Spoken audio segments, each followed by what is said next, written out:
Eh bien ça y est, on y est depuis hier jeudi, l'indice parisien qui a franchi ce cap symbolique pour la première fois de son histoire, le seuil des 8000 points. La question qu'on se pose maintenant, c'est de savoir si l'indice parisien a épuisé ou pas tout son potentiel pour 2024. Bonjour John. Bonjour David. John Plassard, spécialiste en investissement chez Mirabeau. Il faut rappeler un peu les chiffres, 6% de hausse, un peu plus même désormais pour l'indice parisien depuis le début de l'année. C'était déjà 17% l'an dernier. Ça nous fait, si le mois de mars est positif, 5 mois consécutifs dans le vert pour l'indice parisien. On peut maintenant parler quand même d'euphorie de la part des investisseurs, même si derrière, il y a des fondamentaux, évidemment. Ça ne monte pas dans le vide.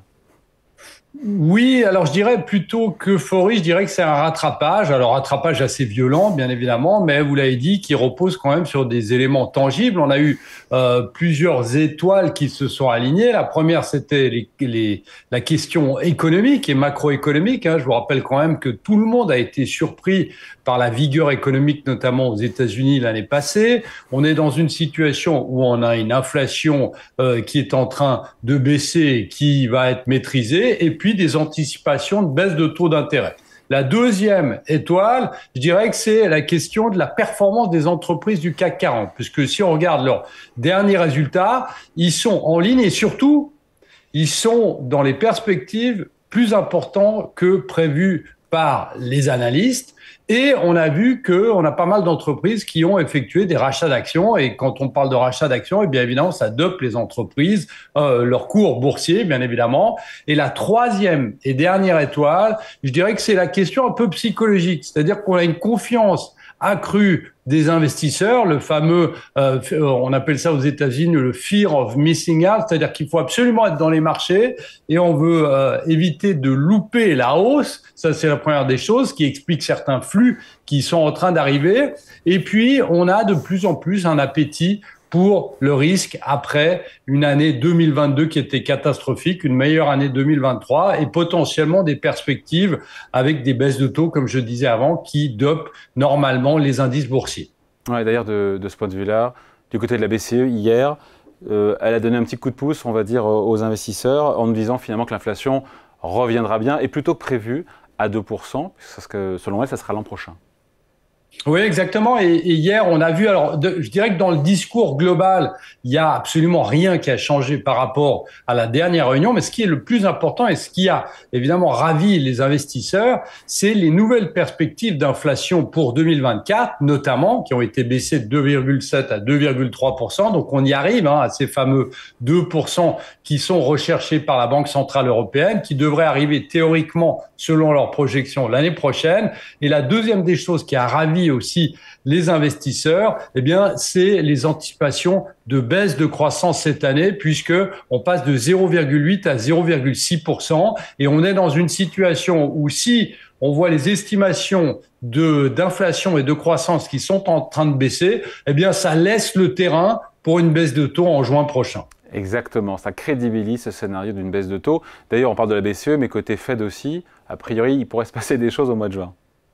Oui, exactement. Alors évidemment, il va falloir regarder les statistiques économiques. Puis cet après-midi, on a l'emploi, notamment américain, qui sera très important. Mais dans les derniers commentaires de Jérôme Powell, notamment devant le Sénat ces 2 derniers jours, eh bien, il a confirmé que l'inflation baissait et de manière assez surprenante. Qu'est-ce que ça veut dire? Ça veut dire qu'elle baisse un petit peu plus rapidement que les anticipations de la Fed.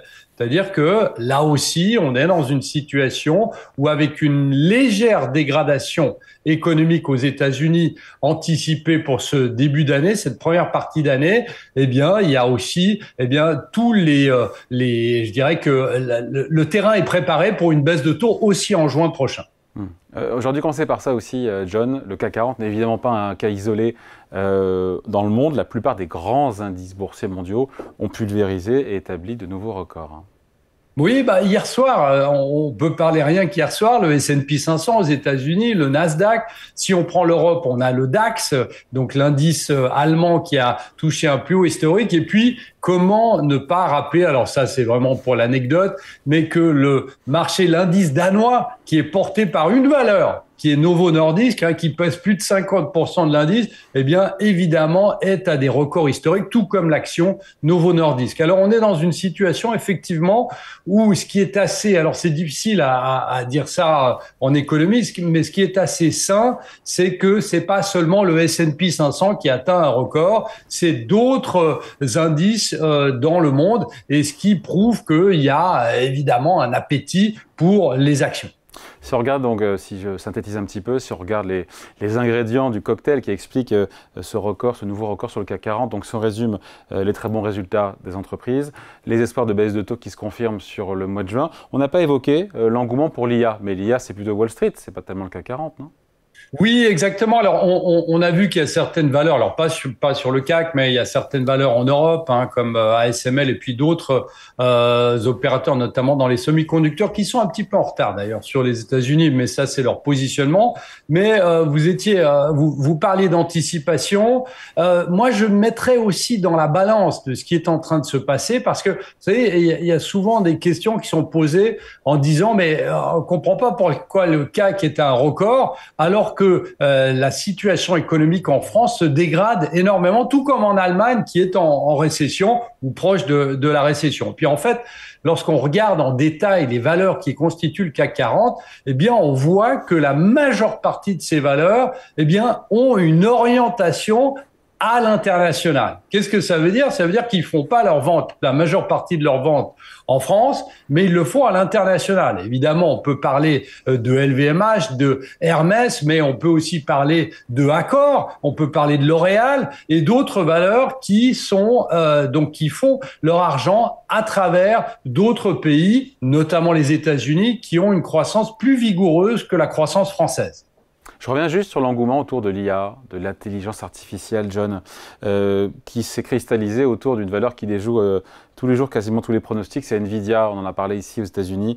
Il faut rappeler le cours, 250% de hausse l'an dernier, on est à 80-90% de hausse depuis le début de l'année. Est-ce que cet engouement autour de l'IA, d'Nvidia et des marchés financiers, est-ce que c'est à comparer aux excès de la bulle Internet des années 2000, quand on était sur les plus hauts, le CAC 40 à l'époque était à 7000 points? Vous avez tout. Alors, je dirais que le rapport entre les deux est assez rapidement fait. De plus en plus, vous avez des journaux qui parlent de ça. Moi, je ne pense pas qu'il y a un rapport au-delà de la progression fulgurante. Déjà pour plusieurs raisons. Au niveau tout d'abord, pardon, de la valorisation. On se rappelle que si on prend le Nasdaq à l'époque, si vous prenez des bénéfices attendus par action sur une année, on était à 60 fois en mars 2000 et aujourd'hui on est plus proche des 28 fois. Donc on voit que globalement la valorisation n'est pas la même, elle était beaucoup plus gonflée à l'époque. Après, on avait à l'époque beaucoup plus d'entreprises sur le marché. Aujourd'hui, on a vu quand même une consolidation de ces valeurs et des valeurs qui perdaient de l'argent notamment. Et à l'époque, c'était des anticipations dans la bulle Internet, des anticipations de futurs gains. Vous vous souvenez, on disait à l'époque qu'il fallait simplement que vous ayez un .com après le nom de votre entreprise pour qu'elle monte en bourse. Mais aujourd'hui, c'est différent puisque lorsqu'on regarde, vous parliez d'Nvidia, eh bien, Nvidia a une croissance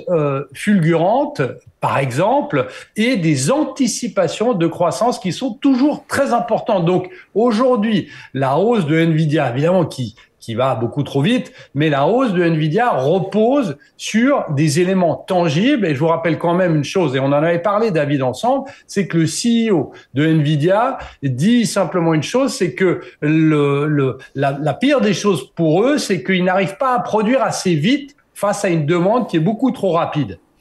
Et donc, on est dans une situation où c'est pas qu'il y a trop d'offres, c'est qu'il n'y a pas assez d'offres et trop de demandes. Et ce qui est assez réjouissant, je dirais, pour une entreprise, quelle qu'elle soit.